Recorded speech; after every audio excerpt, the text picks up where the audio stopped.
ಹಾವೇರಿ ಜಿಲ್ಲೆ ಹಾನಗಲ್ ಪಟ್ಟಣದಲ್ಲಿ ಯುಗಾದಿ ಹಬ್ಬ ಮತ್ತು ರಂಜಾನ್ ಹಬ್ಬಕ್ಕೆ ಗೃಹಲಕ್ಷ್ಮಿ ಯೋಜನೆಯ 2,000 ರೂಪಾಯಿ ಬರುತ್ತದೆ ಎಂಬ ಭರವಸೆಯಿಂದ ಹಿಂದೂ ಮುಸ್ಲಿಂ ಸೇರಿ ಬಟ್ಟೆಗಳನ್ನು ಜೋರಾಗಿ ನಗರದ ಎಲ್ಲ ಅಂಗಡಿಗಳಲ್ಲಿ ಖರೀದಿಸಿದ್ದಾರೆ ಎಂದು ಅಂಗಡಿ ಮಾಲೀಕ ಅಮರ್ದೀಪ್ ಹಾಗೂ ಮುಖಂಡ ಕಿತ್ತೂರು ಯಲ್ಲಪ್ಪ ಹೇಳಿದರು. ವರದಿ ಮಯೂರ್ ರಾಯ್ಕರ್, ಹಾನಗಲ್, ಶ್ರೀ ಟಿವಿ ನ್ಯೂಸ್.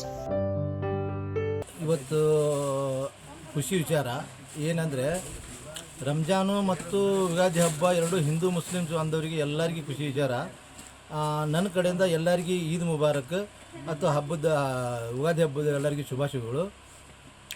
ವಿಶೇಷ ಏನಂದರೆ ಈ ವರ್ಷ ಪ್ರತಿ ವರ್ಷಕ್ಕಿಂತಲೂ ಈ ವರ್ಷ ಹೆಚ್ಚಾಗಿ ಹಬ್ಬ ಖುಷಿಯಿಂದ ಆಚರಿಸ್ತಾ ಇದ್ದಾರೆ.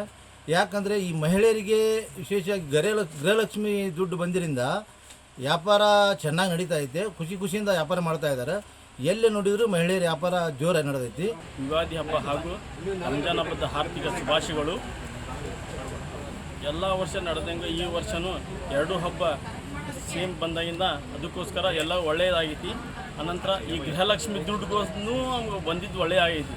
ಯಾಕಂದ್ರೆ ಈಗ ಅದು 2,000 ಏನು ಬಂದಾವಲ್ಲ ತಿಂಗಳ ಆಟ ಒಂದು ತಿಂಗಳದ್ದು 4,000 ರೂಪಾಯಿ ದುಡ್ಡು ಬಂದಿದ್ದು ಮಹಿಳೆಯರಿಗೂ ಕೂಡ ಒಳ್ಳೆಯದಾಗಿದ್ದು.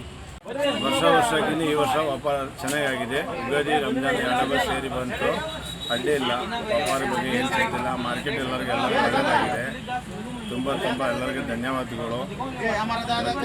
ಬಂದವರಿಗೆ, ಕಸ್ಟಮರ್ ಅವ್ರಿಗೆ, ಆಮೇಲೆ ಎಲ್ಲ ಎರಡು ಸೇರಿ ಬಂತಲ್ಲ, ರಂಜಾನ್ ಮಾಡಿ ಫಸ್ಟ್ ಕ್ಲಾಸು, ಯುಗಾದಿ ಚೆನ್ನಾಗಾಗಿದೆ. ಎಲ್ಲರಿಗೂ ತುಂಬ ಧನ್ಯವಾದ ಕೊಡ್ತಾ ಇದ್ದೀವಿ.